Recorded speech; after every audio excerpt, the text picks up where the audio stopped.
اسلامی سال کا پہلا مہینہ محرم شریف ہے اور آخری مہینہ ذی الحج ہے۔ جس طرح ہم بہت ساری چیزوں کو یاد رکھتے ہیں، اس طرح ہمیں اسلامی مہینوں کو بھی یاد رکھنا چاہیے۔ اس کی وجہ یہ ہے کہ ہماری جتنی بھی عبادات ہیں وہ اسلامی تاریخوں کے حساب سے، رمضان کے روزے اسلامی تاریخ کے حساب سے، عید الفطر، عید الاضحیٰ اسلامی تاریخ کے حساب سے، حج کریں گے لوگ تو وہ بھی اسلامی تاریخ کے حساب سے۔ تو ہمیں اسلامی تاریخوں کا، اسلامی دنوں کا، ماہ و سال کا ضرور خیال کرنا چاہیے۔ اللہ تعالی ہمیں اس کی توفیق عطا فرمائے۔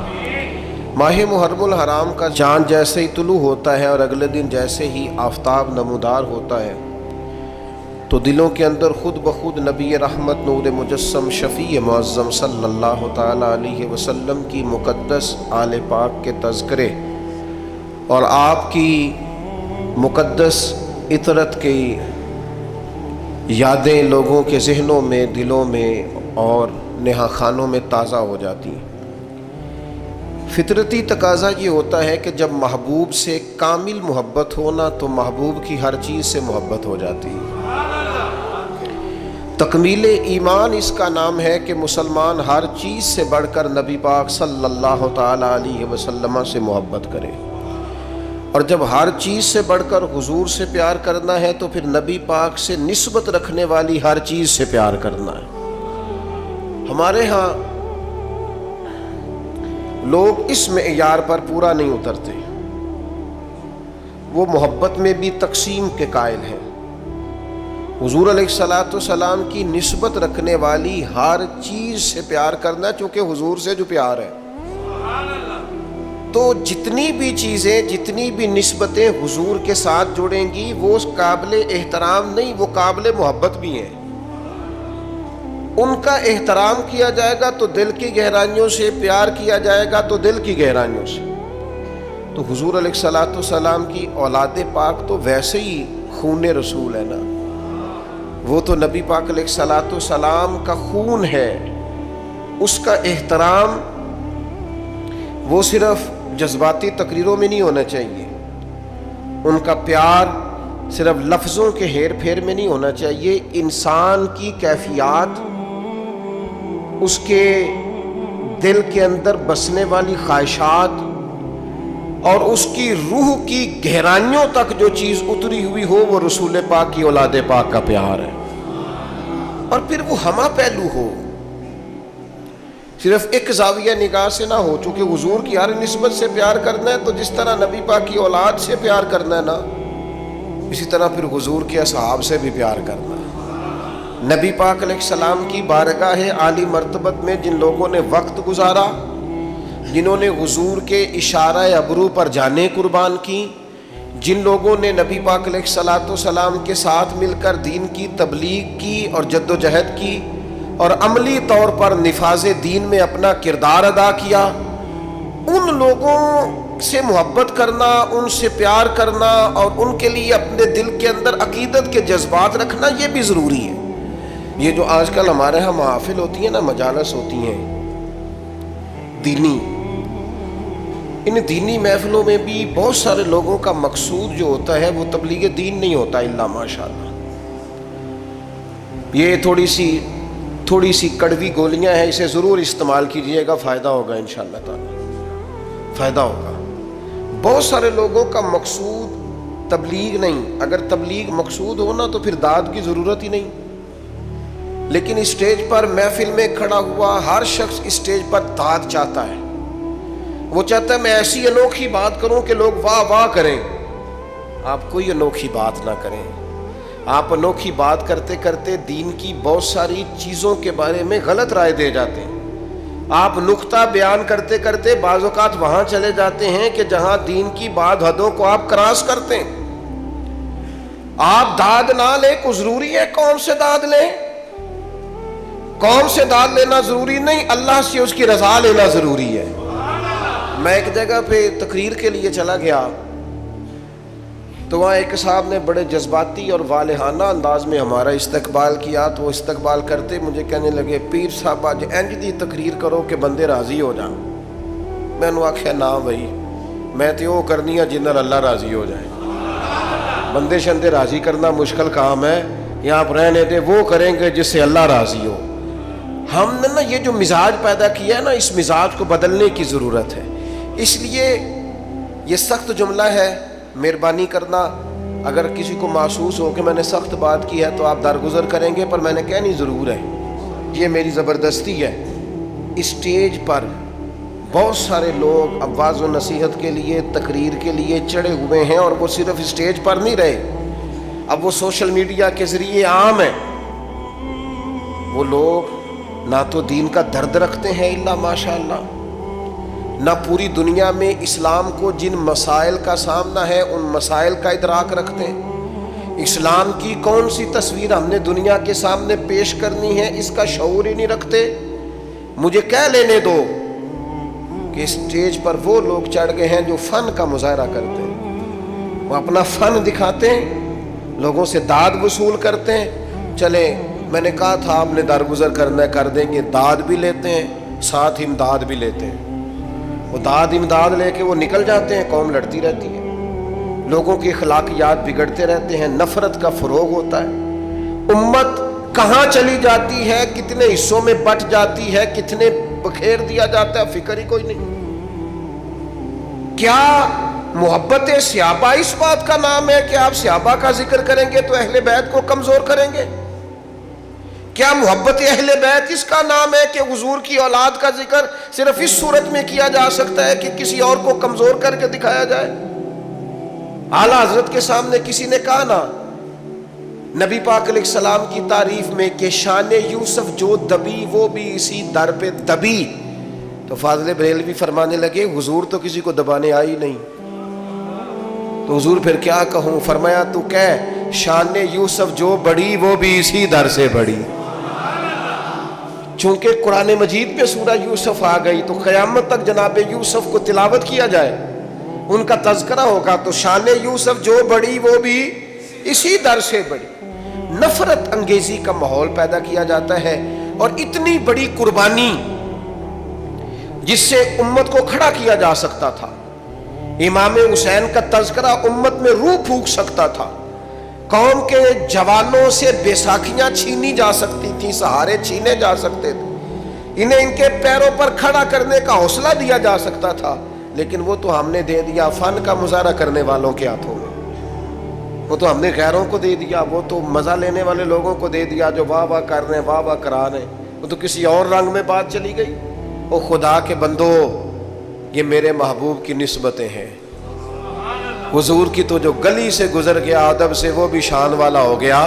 تو جس ابو بکر صدیق نے ساری زندگی ساتھ گزاری ہے, جس فاروق نے عمر بھر درویزہ گری کی ہے, حضور کے دروازے پر نوکری کی ہے, اور جس عثمان غنی نے نظریں جھکا کے وقت گزارا ہے, اور جس مولا علی شیر خدا نے اس طرح کی وفائیں کی ہیں کہ جان بھی مدینے والے کے نام پر قربان کر دی. آپ ان لوگوں کے بارے میں تھوڑا سا سوچیں, ان سے فیوز و برکات حاصل کریں. اور پھر ایک اور بات, ہمارے ذمہ نبی پاک علیہ السلام نے یہ لگایا ہے کہ صحابی کا نجوم, صحابہ ستارے ہیں, تم جس کے پیچھے چلو گے اللہ ہدایت دے گا. نبی پاک علیہ السلام نے ہمارے ذمہ یہ لگایا ہے کہ میری اہل بیت کشتی نوح کی طرح, جو اس سفینے میں سوار ہو جائے گا اللہ اسے نجات عطا کر دے. ہم نے ان لوگوں کے ساتھ ان کے پیچھے بیٹھ کر ہدایت لینی ہے, ان کے قدم بقدم چلنا ہے. ایک مثال چھوٹی سی عرض کرنے لگا ہوں, بڑوں سے نہ سیکھا جاتا ہے, بڑوں پر بحث نہیں ہوتی. کسی کا والد اگر کسی کو کوئی بات سمجھانے لگے تو بیٹا اگر اس سے پوچھے کہ ابا جی آپ کتنا پڑھے ہوئے ہیں, تو اس نے ٹھیک کیا ہے. وہ کہے بیٹا آپس میں لڑا نہ کرو, بیٹا کہے ابا جی آپ اپنے بھائی سے کبھی نہیں لڑے, تو یہ ٹھیک ہے, اس نے ٹھیک کیا ہے. ٹیچر آ گیا کلاس میں, اس نے آتے ہی کہا فرسٹ ایئر کے اسٹوڈنٹ سے کہ کتابیں نکالو بھائی, میں اردو کا ٹیچر ہوں, چلو سبق پڑھیں. تو ایک بیچ میں سے نوجوان بولا, وہ کہنے لگا جناب آپ ایم اے اردو ہیں, اسٹوڈنٹ ہے, اور اگر آپ ایم اے اردو ہیں تو آپ نے پھر بی ایڈ یا ایم ایڈ کیا ہوا ہے, اور اگر آپ نے یہ کیا ہوا ہے تو پھر ساتھ یہ بھی ذرا بتا دیں کہ آپ میرٹ پہ ہیں کہ سفارش پہ ہیں. میرا خیال ہے جب وہ یہ سوال اپنے ٹیچر سے کر رہا ہوگا تو ٹیچر سب کے جواب دیتا رہے گا، ہاں ہاں بیٹا میں نے ایم اے کیا ہے، پھر میں نے ایم ایڈ، نہیں وہ دے گا جواب؟ اللہ کرے میں آپ کو سمجھا سکوں بات۔ او خدا کے بندو، ہم نے صحابہ اور اہل بیت سے دین سیکھنا ہے، ان کی ڈگریاں نہیں چیک کرنی، ان کے مشاجرات پر کلام نہیں کرنا، ہم نے تو دین سیکھنا ہے۔ چپ کر کے غلامی کرو۔ غلام غلامی کرتے ہیں، غلام تبصرے نہیں کرتے، غلام بحثیں نہیں کرتے، غلام ادھر ادھر کی کہانیاں چھیڑتے، اور جو کہانیاں چھیڑے مانا یہ ہے پڑھنا نہیں چاہتا، جو تبصرے کرے مطلب یہ ہے کہ یہ سیکھنا نہیں چاہتا۔ تو ان لوگوں سے سیکھیں، تربیت لیں۔ میں آپ کو گارنٹی سے کہتا ہوں، عقیدت کی اینک لگا کے، ذوق کا لباس پہن کر، شوق کے بستر پر بیٹھ کر آپ حضور کی نسبت رکھنے والے کسی ایک بندے کو پڑھنا شروع کر دیں، کسی ایک صحابی کا آپ تذکرہ پڑھتے جائیں، اللہ آپ کی روح کو معراج عطا فرماتا جائے گا، معراج ہو جائے گی روح۔ یار ان لوگوں کے پیچھے چلو تو صحیح۔ یہاں تو میرے بھائی جو 4 دن کسی محدث کے پاس بیٹھے، وہ کہتا ہے فلاں کا شاگرد ہوں، کسی فقیہ کے پاس بیٹھے کہتا ہے فلاں کے پاس بیٹھا ہوں، کسی دانشور کے، صوفی کے، صاحب حال کے پاس بیٹھے تو کہتا ہے مجھے اس کی مجلس میسر آئی ہے۔ اور صحابہ تو وہ صحابہ تھے جن کی ہر صبح عید ہوتی تھی، خدا کا قرب حاصل تھا، نبی کی دید ہوتی تھی۔ اتنے بڑے لوگ۔ 2 باتیں کبھی نہ بھولنا اپنی زندگی میں بڑے درد سے کہتا ہوں۔ میں کبھی سوچتا ہوں نا کہ جو صورتحال ہم دین کی بتاتے ہیں نا، معاذ اللہ مشاجرات چھیڑتے ہیں، کہانیاں بناتے ہیں اور تاریخی حوالوں کو الٹ پلٹ کر کے بیان کرتے ہیں اور جو رنگ دیا جاتا ہے، میں سوچتا ہوں کہ اگر کفار ان باتوں کو سنتے ہوں گے، مشرکین اور منافقین سنتے ہوں گے تو کیا کہتے ہوں گے؟ لیکن آج فیمس وہ بندہ ہے جو بدتمیز زیادہ ہے، فیمس وہ بندہ ہے جو ان بحثوں میں زیادہ الجھتا ہے، فیمس وہ شخص ہے جو ذرا کو تھوڑی سی انوکھی بات کرتا ہے۔ آج زیادہ ہماری توجہ ان چیزوں کی طرف جاتی ہے جن میں ذرا فسادات کی بات زیادہ ہوتی ہے، فرقہ واریت کا عنصر غالب ہوتا ہے، اس طرف ہم زیادہ شوق سے۔ خدا را امت کو کیا فوٹو دکھا رہے ہیں آپ؟ کیا؟ میں کل رات اپنے دوستوں سے کہہ رہا تھا کہ یار ہم نے تو بڑا انقلاب دینا تھا اس قوم کو۔ محرم شریف آتا ہے تو بحث شروع ہو جاتی ہے، امام حسین کے نام کا لنگر پکانا چاہیے، نہیں پکانا چاہیے، محفل کرنی چاہیے کہ نہیں کرنی چاہیے، وہ شہید ہوئے تھے تو مانا کیا تھا، تو کیا بحث میں گزر جاتا ہے سارا مہینہ لڑائی میں۔ سفر آتا ہے، اولیاء اللہ کا ذکر شروع ہوتا ہے تو لوگ شروع ہو جاتے ہیں، داتا صاحب نہیں کہنا چاہیے، غریب نواز نہیں کہنا چاہیے، فلاں کو یہ نہیں کہنا چاہیے، الجھ گئے۔ وہ کہتے کیا تھے، پیغام کیا تھا، بتانے کیا آئے تھے، اس میں سارا وقت بیت جاتا ہے۔ کم از کم جب سے ہم نے شعور سنبھالا ہے، میلاد شریف آیا نہیں اور بحث شروع ہوئی نہیں، کرنا چاہیے کہ نہیں کرنا چاہیے، یہ کیا جا سکتا ہے تو حدود کیا ہیں، قیود کیا ہیں، شرائط کیا ہیں، اس کی اصل کیا ہے، ان کو کن اصولوں کے تحت پرکھ کر کن جزیات کے تحت جائز کر، بحث ہی بحث ہے۔ کیا دین فقط بحث کے لیے آیا دنیا میں؟ کیا صرف بحث کریں گے؟ میں نے شاید پہلے بھی آپ کو بتایا ہو، کبھی کبھی یوں لگتا ہے کہ سادے بندے بڑے اچھے تھے، کبھی کبھی یوں لگتا ہے جن کو زیادہ پڑھنا نہیں نہ آتا تھا وہ سمجھ ذرا جلدی گئے تھے۔ میری والدہ صاحبہ 10 محرم کو مجھے کہتی جا میں نے ٹھوٹیاں لے آ کے دے، میں امام حسین علی کھیر ٹھوٹیاں وہ تقسیم کرنی ہے، تو سائیکل چلا کے 3-3.5 کلومیٹر جانا پڑتا تھا۔ تو آپ کو پتہ ہے بچپن میں بندہ جان بھی چھڑاتا ہے، تو پھر میں تھوڑا سا مولوی بھی تھا، مدرسے بھی پڑھتا تھا، تو مولوی مسئلہ نہ دسے تامی انہوں بد ہضمی ہو جاندی۔ تو وہ میں نے اماں جی کو یہ کہا، میں نے کہا اماں جی میں پوچھیا استادہ نو ختم پرات وچ بھی ہو جاتا ہے، جیڑی ہانڈی وچ پکائیے کھیر وہ بھی ختم، یہ جس برتن میں آپ نے بنایا اسی میں ختم دلائیں، اور گھر میں جو برتن ہے نا وہ آپ اسی میں تقسیم کر دیں، تو یہ کوئی ٹوٹیاں کو فرض ہے، ساتھ کوئی جوز ہے ختم شریف کا، ہو گیا بس ٹھیک ہے تقسیم کریں۔ تو میری والدہ صاحبہ مجھے کہتی تو ایڈا مولوی میں نے مسئلے نہ 10 ٹوٹیاں لے آ کے دے، 10 جانا ہی کہ کسی اور نو کلا جلدی بول۔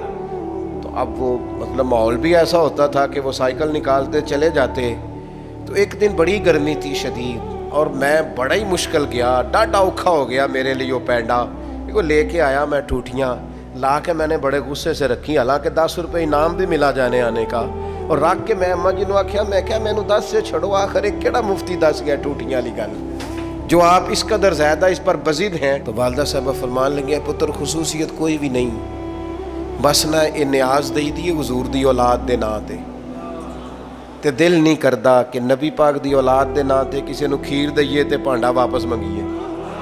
بس ان کے نام پر جو دے دیا سو دے دیا, ختم ہو گئی بات. برتن بھی واپس لینے کو جی چاہتا, بھائی اتنا سا فلسفہ ہے, اتنی. جب انہوں نے بات بتائی نا, آپ یقین کریں میری روح تازہ ہو گئی, طبیعت سمجھ میں آ گئی کہ یہ تو عقیدت کا ایک قصہ ہے, یہ تو پیار کی بولی ہے, اس لہجے کے اندر, اس سادگی کے اندر تو حسن ہے. تو میرے عزیز ہم نے تو عقیدت کرنی ہے, اور کس طرح کی عقیدت, کس طرح کا پیار. حضرت ابو بکر صدیق امیر المومنین ہے, اور شان یہ ہے کہ اس منبر پر بیٹھتے ہیں جس پر مدینے والے محبوب بیٹھا کرتے ہیں, اور ان کی عظمت یہ ہے کہ انہیں مصلی پر کھڑا خود رسول کریم نے فرمایا ہے, اور ہزاروں صحابہ ان کی اقتداء میں نماز پڑھتے ہیں. لیکن ابو بکر صدیق نماز پڑھا کے باہر نکلے, مسجد نبی کے کونے پہ امام حسن کھیل رہے تھے. اتنا بڑا آدمی, اتنی بڑی شان, لیکن جلدی سے دوڑ کے جا کے امام حسن کو اٹھایا, ماتھا چوما, سینے سے لگایا, کندھوں پہ بٹھایا, اور چلتے چلتے کہنے لگے علی ایک بات کروں, کہا کیجئے. فرمایا حسن کی شکل آپ سے نہیں ملتی. جناب علی نے یوں آنکھیں کھولی تو کہنے لگے ساری کی ساری شکل مدینے والے محبوب پہ گئی ہے, ساری شباہت ہی رسول پاک کے ساتھ ہے. تیری نسل پاک میں ہے بچہ بچہ نور کا, تو ہے عین نور تیرا سب گھرانہ نور کا. عقیدتوں کے ذائقے پھیکے نہیں ہونے چاہیے, محبتوں کا لہجہ کمزور نہیں. چھوڑ دیں ہر وقت کی بحثیں, چھوڑ دیں ہر وقت کی کمزوریاں, چھوڑ دیں یہ کرنا ہے کہ نہیں کرنا. یکم محرم سے لے کر 10 محرم تک رج کے قرآن پڑھیں, خوب جد و جہد کر کے درود و سلام پڑھیں, جتنی توفیق ہے اتنے صدقات و خیرات کا اہتمام کریں, 9-10 محرم کو روزہ رکھیں, اور ان سارے نذرانوں کا نذرانہ اکٹھا کر کے امام حسین کی بارگاہ میں پیش کر دیں. اور 10 محرم کو ذرا ذوق سے امام علی مقام کی منقبت سنیں, ان کی تعریف سنیں, ان کے فضائل سنیں, ان کے نانا کریم کی نعت سنیں, دین کی باتیں سنیں. اپنا لہجہ سلجھا ستھرا پاکیزہ اور شستہ رکھیں. الجھی الجھی باتوں سے, بکھری بکھری باتوں سے, نفرت انگیز کہانیوں سے اپنے آپ کو بچائیں, اور سیدھا سیدھا حسین پاک سے فیض حاصل کریں. یاد رکھنا جس گھر میں میرے محبوب کی اولاد کا تذکرہ ہوتا ہے, اللہ اس گھر میں بسنے والوں کی اولاد پر بھی فضل فرمایا کر. لہٰذا اس الجھاؤ سے اپنے آپ. اور دوسری بات یہ ہے, بے ادب لوگ جو ہوتے ہیں نا, بے ادب لوگ وہ معاشرے میں نحوست پیدا کرتے ہیں. بے ادبی تکلیف دہ ہوتی ہے جس حال میں بھی ہو, بے ادبی اذیت ناک ہوتی ہے. ادب جو ہوتا ہے نا, ادب وہ قرار پیدا کرتا ہے. آپ کے ٹیچر سے آپ نے ذرا اونچی آواز میں بات کی نا تو بیچارہ ٹوٹ جاتا ہے اندر سے, کہتا ہے یار یہ میں اس کا استاد ہوں, اس نے کیسے بات کی میرے ساتھ. بے ادبی توڑ دیتی ہے. آپ نے ابا جی کو کوئی سخت لفظ نہیں کہا, آپ نے والد صاحب سے بس اتنا ہی کہا تھا کہ ابا جی ٹھیک ہے ساری باتیں, پر آپ بھی کچھ سیانے ہو جائیں, اب زمانہ بدل گیا ہے. اتنے ہی لفظ کہے تھے تو ابا ساری رات اپنے کمرے میں روتا رہا. وہ کہتا ہے پترو میں تے ٹائم نال ہی نویں کپڑے لینے چھڈتے سن کہ میرا پتر پالے, تے تو آنا میں سیاڑا ہی نہیں سا. میں نے تو بہت ساری چڑھتی جوانی میں خواہشات چھوڑ دی کہ میری اولاد پال جائے, اور تو کہتا ہے ساری رات باپ روتا ہے, ساری رات. تھوڑی سی بھی بے ادبی تکلیف پیدا کرتی, تھوڑی سی. بچہ جب اپنی مرضی کا, تھوڑے دن پہلے کچھ عرصہ پہلے ایک بزرگ مجھ سے ملنے آئے تو بڑا ہی روئے, رو رو کے جمعے میں چلے گئے. میرا ان سے پیار تھا, پرانا ربط تھا, تو میں کچھ کہہ نہیں سکا ان سے, لیکن میں نے کہا یار یہ آج چلو ہو سکتا ہے کوئی بات ایسی جمعے میں ہو گئی ہو, دل پہ لگ گئی. ایک دن میں سفر کر رہا تھا تو میرے دل میں پھر وہ یاد آئے. میں نے ان کو فون کیا, میں نے کہا اس دن مجھے آپ کی کیفیت. کہنے لگے صاحب رش بڑا تھا, بات تو کرنی تھی. ہو نہیں سکی. تو آپ واپس آئے تو مجھے بتائیے گا. میں واپس آیا, ان کو بلایا تو وہ پھر رونے لگ گئے. میں نے کہا کیا ہوا؟ کہنے لگے صاحب میرے پاس کل جمع پونجی جو تھی نا وہ میں نے بیچ کے بچہ باہر بھیجا تھا, اور میرا بڑا خیال تھا, میرے چاؤ تھے, میں بڑے دنوں سے منصوبہ بندی کر رہا تھا کہ میرا بیٹا نا آپ کو اپنے لیے الگ سے مکان خریدے, بنائے, سوارے, سجائے. لیکن مجھے آج پتہ چلا ہے کہ 1 سال ہو گیا, اس نے تو جگہ خرید بھی لی ہے, مکان بن بھی گیا, مجھے تو بتایا ہی نہیں. دیکھو مینوں کوئی تکلیف ہونی سی, وہ مجھے بتا دیتا. مجھے کہیں سے پتہ چلا ہے تو میں نے اس کو فون کر کے کہا کہ پترو میں گل سنی ہے. وہ کہنے لگا ابا جی بس وہ میں کیا دساں گا تو میں تمہیں سرپرائز دینا سی. کہنے لگے کئیوں غیروں کو زیادہ پتہ ہے مجھ سے, اور مجھے پتہ. کہنے لگے ٹوٹ گیا ہوں, سمجھ نہیں آتی کہاں جاؤں, کوئی بات بھی بڑی نہیں. میں تو خود راضی تھا, میں نے خود اسے کئی دفعہ کہا بھی تھا کہ پتر تھوڑی سی بھی بے ادبی تکلیف پیدا کرتی ہے, اور آپ صرف اتنا کہہ دے والد صاحب سے کہ ابا جی جنج کہو گے کر لیں گے, آپ جیسے کہیں گے ویسے. آپ ہلکا سا مشورہ کریں, رائے لیں, ساتھ شامل کریں. ادب حسن پیدا کرتا ہے, بے ادبی. آپ آ رہے تھے بڑی بازاروں میں بیٹھ کے اپنے گاؤں, اور آپ کا ٹیچر جو تھا میٹرک پی ٹی سی جس نے پرائمری میں پڑھایا تھا, وہ سائیکل پہ نکل رہا ہے آپ کے گاؤں سے باہر, اور رستے میں ملاقات ہو گئی. آپ جب بازاروں سے نیچے اترے, استاد جی کو سلوٹ کیا اور پھر کہا استاد جی یہ سائیکل یہاں کھڑا کریں, میں گاڑی پہ چھوڑ کے آتا ہوں. استاد جی نے جانا سائیکل پہ ہی ہے, لیکن دعائیں بڑی دینی ہے. پتر اللہ تینوں اور رتبہ دے اور بلندی دے. لیکن دوبارہ جب استاد سائیکل پہ بیٹھتا ہے تو اسے محسوس ہوتا ہے میرا سائیکل پجاروں سے مہنگا ہے, اس لیے کہ پجاروں والا تو اتر کے سلوٹ کر رہا ہے. یہ جو ادب ہوتا ہے نا, ادب یہ حسن پیدا کرتا ہے. یہ جو بے ادبی ہوتی ہے یہ تکلیف پیدا کرتی ہے. یاد رکھنا زندگی میں مر جانا, پر کسی صحابی کا یا حضور کی اولاد پاک میں سے کسی کی بے ادبی نہ کرنا, کسی شخص کے بارے میں اپنے لفظوں کو کمزور نہ کرنا. یہ معمولی لوگ نہیں ہیں, یہ وہ لوگ ہیں جنہیں اللہ نے محبوب کی غلامی کے لیے چنا ہے. خدا را کبھی اس طرف نہ جانا. بے ادبی تکلیف پیدا کرتی ہے, بے ادبی اذیت پیدا کرتی ہے, بے ادبی خوفناک صورتحال اختیار کر جاتی.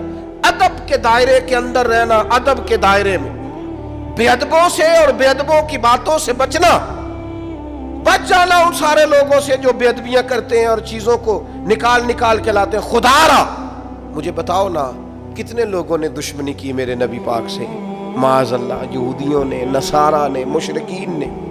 حضور نے کبھی کسی کا عیب اچھالا؟ کیسے مسلمان ہیں؟ کیا انداز زندگی ہے؟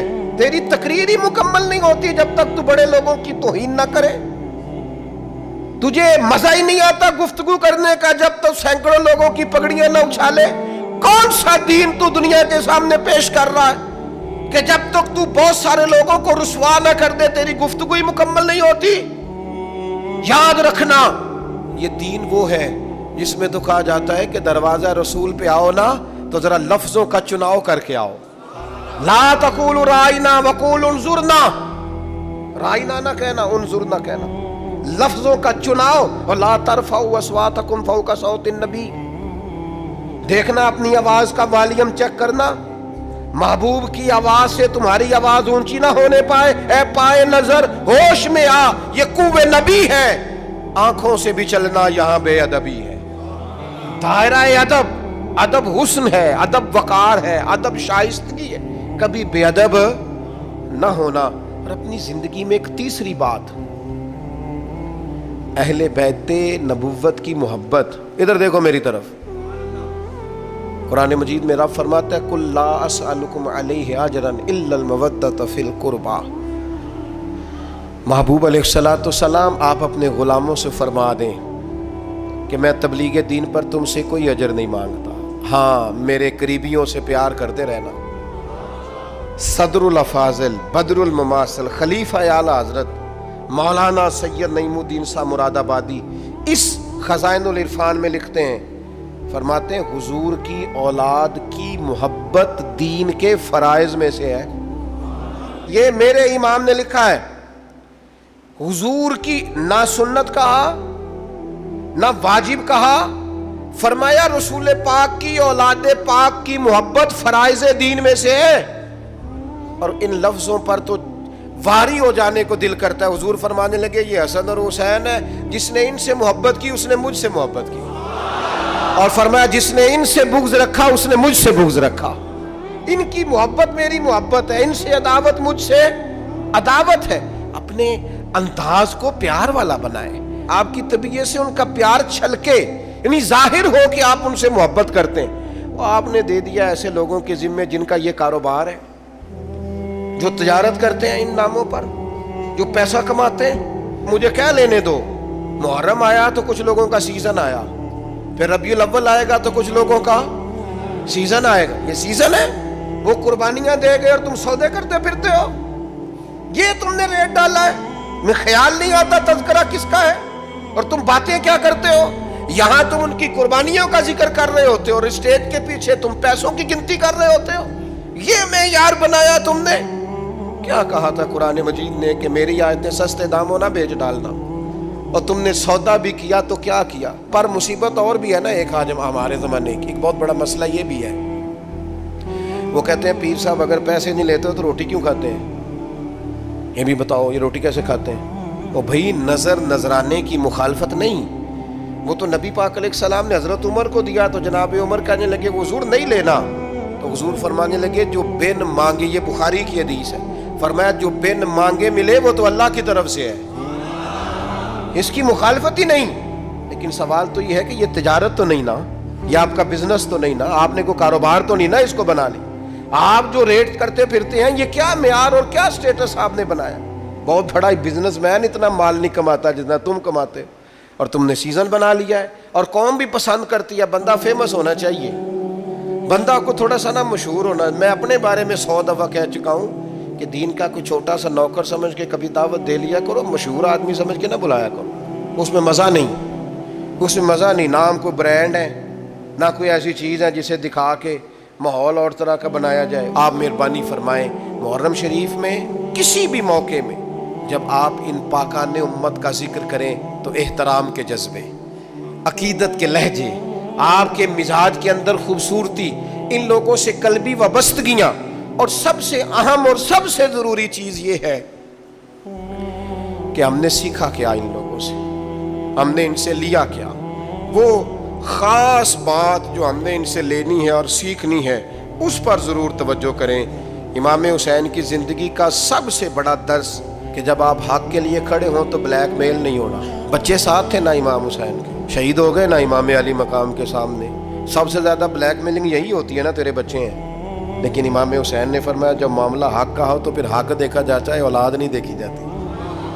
سب سے بڑا معاملہ یہی ہوتا ہے نا کہ ہم بھوکا پیاسا رکھیں گے، تو فرمایا رکھ لو، جب معاملہ حق کا ہو تو پھر بھوک پیاس نہیں دیکھی جاتی۔ اور سب سے زیادہ حد کیا کر سکتا ہے؟ کوئی مار ہی دے گا نا، شہید ہی کر دے گا، اس سے زیادہ کیا ہو سکتا ہے؟ تو امام حسین نے کہا جان جائے گی پر حق کا ساتھ نہیں چھوڑا جائے گا۔ یہ جو چھوٹی چھوٹی باتوں پہ مسلمان ڈپریشن، ٹینشن، پریشانی، میں کہتا ہوں جو بندہ امام علی مقام کی سیرت صحیح طریقے سے پڑھ لینا اور فکر حسین کو سمجھ لے، زندگی میں لفظ ٹینشن اس کی زبان پہ آ نہیں سکتا، لفظ پریشانی سوال ہی پیدا نہیں ہوتا۔ اس لیے کہ جتنی کوئی پریشانیاں آ سکتی تھی نا وہ ساری امام علی مقام پہ آئیں، لیکن امام نے کسی پریشانی کو پریشانی سمجھا، انہوں نے اللہ کی رضا کی طرف توجہ رکھی۔ تو اس کو جب ہم سمجھ جائیں گے تو ماحول کچھ اور طرح کا ہو جائے گا۔ اللہ تعالیٰ مجھے اور آپ کو عمل کی توفیق دے۔